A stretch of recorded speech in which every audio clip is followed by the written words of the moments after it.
A strike that wasn't just about physical power but about speed, timing, and an understanding of human anatomy that only a genius could achieve. That strike belonged to one man, Bruce Lee. Today we're diving deep into the story of the strike that made Bruce Lee a martial arts icon worldwide, the science behind it, and why it still leaves fighters in awe decades after it first stunned the world. Who was Bruce Lee? Before we talk about the strike itself, we need to understand the man behind it. Bruce Lee wasn't just a martial artist, he was a revolutionary, a philosopher, and a pioneer.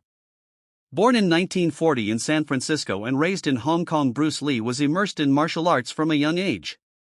He trained in Wing Chun under the legendary Yip Man and later developed his own martial philosophy, Jeet Kune Do, which emphasized efficiency, adaptability, and directness in combat. What made Bruce Lee extraordinary wasn't just his physical prowess but his understanding of the mechanics of fighting. He studied anatomy, physiology, and even the psychology of combat.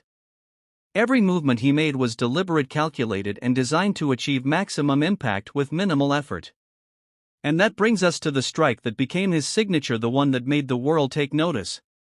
The strike that shocked the world. Many martial artists throughout history have had signature moves, but Bruce Lee's strike was different. It wasn't flashy or overly complicated. Instead, it was simple, lethal, and executed with astonishing speed.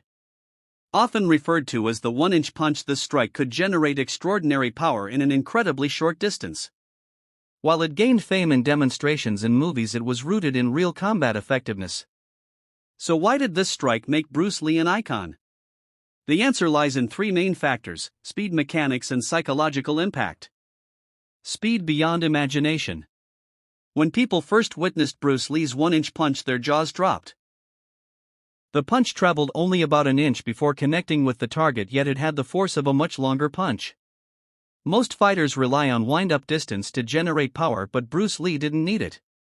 He understood that acceleration and proper body mechanics could create explosive force in almost no time at all. The speed of the strike wasn't just physical, it was a product of Bruce Lee's intense training and neuromuscular coordination.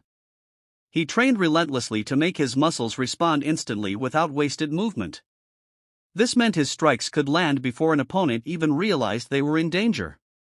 In combat, that fraction of a second can mean the difference between victory and defeat. The mechanics of the strike. To understand why this strike was so powerful, we need to look at the mechanics behind it. Bruce Lee's technique was rooted in his knowledge of body alignment, rotation, and weight transfer.